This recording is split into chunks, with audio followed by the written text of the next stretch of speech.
Okay then guys, we're going to go through basic inspection of lights. We're going to check switch gear, side stand, neutral switches and kill switch.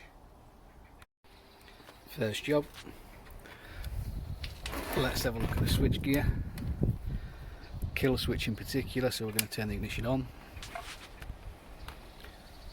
We can see that it's in neutral, it should start no problem, but we're going to keep the engine kill switch off so you can see what that does. I'm thumbing the starter, nothing's happening. Hopefully you could hear the fuel prime. There we go. Nice and simple. Next thing for us to look at, the side stands down, tucked away behind there. There's a micro switch. That's to let the bike know, the ignition system know that the side stand is down. There should also be a switch for the gear mechanism, so if the bike's not in neutral and the side stands down, it won't let you start the vehicle. We'll give that a go. Climb on again, ignition on, kill switch on, and you can see the neutral light. So if I engage a gear, I have to give it a rock. If I try and start it now, nothing's happening. If I was to take it out of gear, neutral light back on, away we go.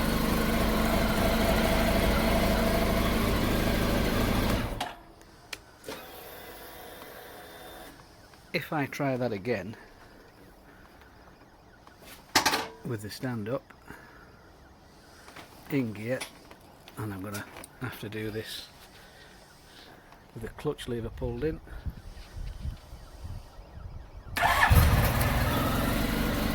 you can see it's in gear.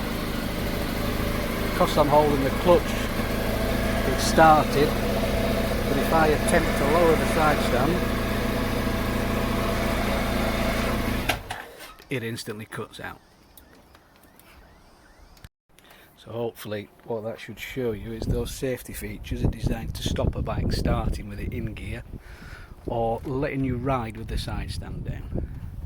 The kill switch is a quick and easy way to turn the engine off if there's a problem. Now let's have a look at some other parts. Okay, so we're going to check exhaust system for security. Start at the silencer at the back.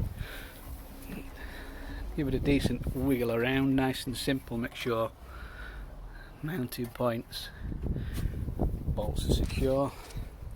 I'm going to have a look under the bike. I'll follow the exhaust system round to the front, and on some bikes you can see where it mounts. Just be careful that it's not been running and it's not too hot, and that feels nice and secure.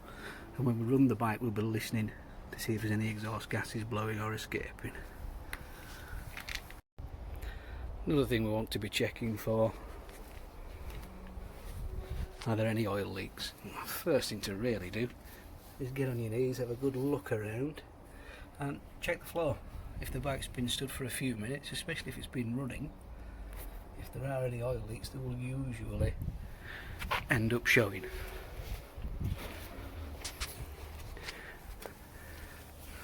And touch wood, so far so good.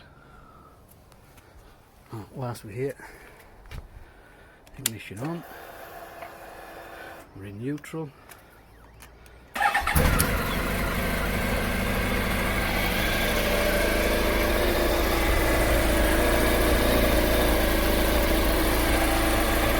Can't hear the exhaust blowing anywhere.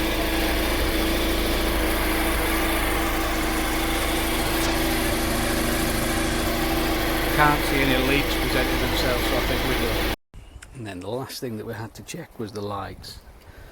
So as we do with the car, ignition on, these lights automatically come on. So we'll walk to the front. We can see the headlamps working. Quickly come to the back. It's a sunny day, but we can see that those lights are working. The indicators are dead easy. check the left one, we'll check at the front, which on this bike is in the mirror, check at the back, flashing away nicely, and walk round.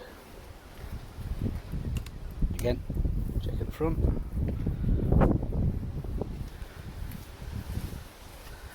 and check at the back. Nice and simple, and cancel that. On this bike we have a flash or a main beam, you can see the blue light illuminate, or an override switch that gives you full beam all the time. So that's easy to walk around to the front, and if it's noticeably brighter, which we are, we think we're happy. We can even stand back, reach out with an arm, and you can see the bulb actuating, no problem. And the final one is the brake light. Now, you can see I've parked the bike next to the garage door, and typically if you pull the brake lever you should see the light reflecting, but because it's so bright that's not happening.